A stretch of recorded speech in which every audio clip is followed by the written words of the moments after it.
Hey children! In the previous video, we looked at what we eat is important, and we also looked at when we eat is important, right?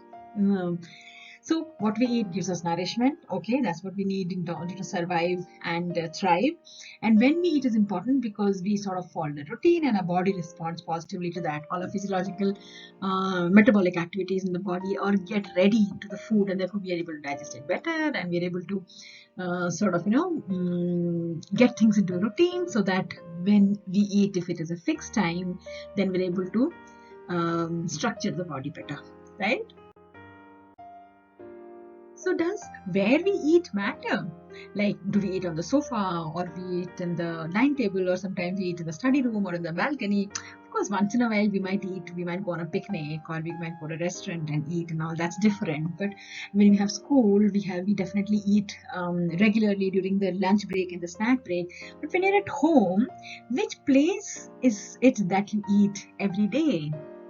Does that matter really? So, why does where we eat matter? We can eat anywhere, right? But why does it matter? Now, let me ask you something. When you look at your favorite restaurant or a place, you have some thela where you have pani puri, not where we used to have, right? During these pandemic days, we're not able to have that. So, when we eat at a particular place, what is it that comes to your mind when you just see the place, just when you see the restaurant or the thela, or even pass through the place where there was a thela where you used to have pani puri or chaat or whatever? What comes to your mind? What dish you had there, and probably whom all you have gone there with, and where you stood and ate, and or where you sat in that particular restaurant. So many things associated with that place comes to your mind. Can you also hear, if you were to think about it, the sounds that played? For example, in a restaurant, what kind of a song that played? If you're musical, maybe you will be able to. Or if there's some incident that happened while you were having food, what all memories come to your mind? So when you um, think of a particular restaurant, when you're there in that passing by the restaurant, do you also remember what incident happened over there? For example, did you celebrate a birthday party there, or did you go there for some specific event in your life, or what kind of dishes you ordered, or did you change a table for some reason? Did you meet a friend there? So many things are associated just at the when you see the place, just as you pass by, or even think about it. Yeah. Now, if you were to think of a playground, or you pass by a playground, or you pass by the place where you go for some sports coaching, or some place like that, what do you think of your favorite food? In fact, we won't think of food at all if you're going to be passing by a playground. I, for example, when I go birding, I totally don't remember food or thirst or whatever. I'm completely immersed in that because I know when I have my camera in hand and I'm in the sound side with so many birds around, there is no hunger. All I can think of is what all birds I can spot, right? So when I play ground, you think of whom you play with, what the games you played, what all fun you had. You don't want to think about food, right? So we are associating the playground with all the fun that you had while you were playing.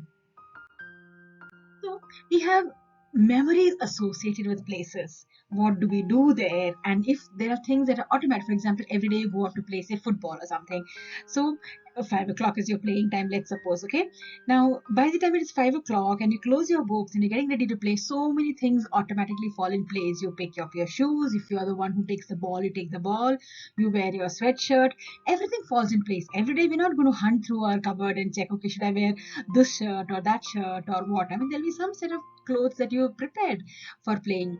Similarly, when we get ready to eat, we go to the table, we place our mats, and probably mats already placed. Whatever, there is some kind of a routine. There's some kind of a system already in place associated with that particular, uh, with that particular area or with that particular activity that you're doing in that particular place, right? While a playground reminds you of what you played and whom you played with, a restaurant reminds you of the food that you had earlier or whatever incidents associated with it. We know now that different places or wherever we are doing things, places are associated with memories. right? We have memories with respect to, and now if you think of school playground, for example, if you think of that one corner, the right corner where where the gate is, right? And if you think of sitting over there, do you have a whole lot of memories coming flooding into your head, right? Whom you played with, whom all used to sit there, hang out with, and what jokes who cracked and stuff like that. So we have memories associated with places. And eating, for one, is experiencing. When we say experiencing, it triggers a whole lot of senses. We have memories associated with senses. Yeah. If you look at the activity of eating, eating triggers all our senses. Eating triggers seeing. We see the food, what color is, what shape it is. We know that if this potato is made in a particular fry way, this is how it's roughly going to taste. If your mom has cooked it, and she has this particular way of cooking. Eating also triggers a sense of smell. We can smell. In fact, I cook by smelling. I don't taste for salt. I cook by smelling. So food is associated with smelling strongly. We can taste, of course.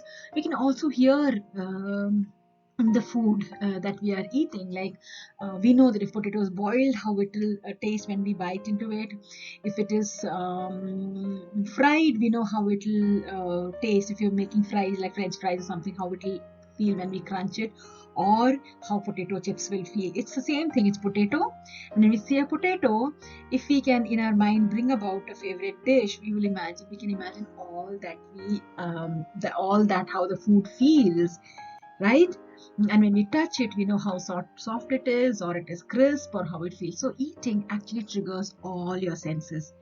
And we had spoken sometime earlier, if you remember one of our earlier videos, that if you trigger two or more of your senses, the memory is much sharper. And therefore, since eating is triggering all your senses, the memory of eating, the event of eating, is triggering all your senses. How strong would that memory be? Yeah, right? So if we were to eat it someday at a dining table and somewhere outside, of course, once in a while party and all is fine, you can eat on the terrace or with friends or something. But if it is a daily thing that you can eat just anywhere, what is it that we can do automatically? What memories would come to our mind when we associate food with one particular kind of place? It would be very haywire, right? I mean, haywire, and therefore our brain would have to recreate a whole lot of things in order to do that particular activity. If I eat someday on the sofa or someday on elsewhere, I would have to really plan out everything in my head so as to be able to eat, right? When we tax our brain to think and recreate stuff and create new memories each time we do an activity, we're actually taking our time and mind away from something that is we might want to do more useful or want to have more conversations about. Suppose we are having a company we have company to have food with, and we are busy. Okay, we are going to eat over here, and let us make all the arrangements. All the time will be gone in making arrangements and not really talking. Whereas if a whole lot of arrangements already made, as soon as you sit to eat, you know that a lot of things will fall in place. Where the spoon is, where the plate is, where do you pick up the curry, does all the curry have spoon in it? So many things will fall into place, and therefore we can spend that time talking meaningful conversations, or taking the time out to think. And this is how we are different from animals, right? Because we have higher order thinking skills. We're able to create stuff, we're able to plan things. And that's what makes us different from other species. And that is what routine helps us. So that we can spend our time, good time, thinking about what we want to do that we really enjoy rather than spending time doing mundane activities. No? And our body and our mind is prepared accordingly to what we want to do, rather than thinking of what we do every single day, which we really don't have to spend time on. And therefore, if we have a systematic way of looking at things, keeping things in place, what we do every day, what we do, let me give a very simple example as to if I were to keep my toothbrush somewhere, I just leave it. I don't have a particular place in the near the wash basin where I near the sink where I brush my teeth. And if I were to just place it every day in the morning, I would spend so much time wondering where the toothbrush is. Whereas every morning, you can even close your eyes if you have a particular place to keep it. You can close your eyes, pick up your toothbrush and the toothpaste, and even brush your teeth while you're waking up. right? We don't have to think much about it because that's something that we do every single day, and we don't want to spend any time or thought on where the toothbrush is or toothpaste. A lot of things that we do every single day falls in place. And food, while it is nourishing, we want a whole lot of things to fall in place for the preparation that is happening around eating, because food is something that's needs to be taken very, very good care of. The reason being that that is a whole um, that's a most important thing that our body needs among the other physiological needs like sleep and good air to breathe, right? Yeah. When you want to sit at your study table or your study room, when you move to your study table, what would you want that place to remind you of? It will want you to remind you of the homework that needs to be done. It will want you to remind you of the work that is pending, or get into the mode of studying. You know that, okay, I'm going to now study, all distractions are to go away, and this is the place I'm going to do my work with all concentration, right? Now, if that table were to remind you of eating, sometimes of playing, then obviously when you sit to study, it will be much, much more difficult to concentrate, right? So the first step in concentration is to keep all distractions away. I've been saying it so many times, right? So just like eating, every other activity you can put in the same theory as to get into a routine. Would you want your study room to remind you of eating? Definitely not, right? So we don't want to eat at places where we're not supposed to be eating, and it would be nice to do things. We have specific places for doing stuff. I have this place. This is the place I play. This is the place I eat. And fortunately, we all have enough space in our homes to do these kind of things, to allot places, so that we are associating memories with the activity and have a routine, right?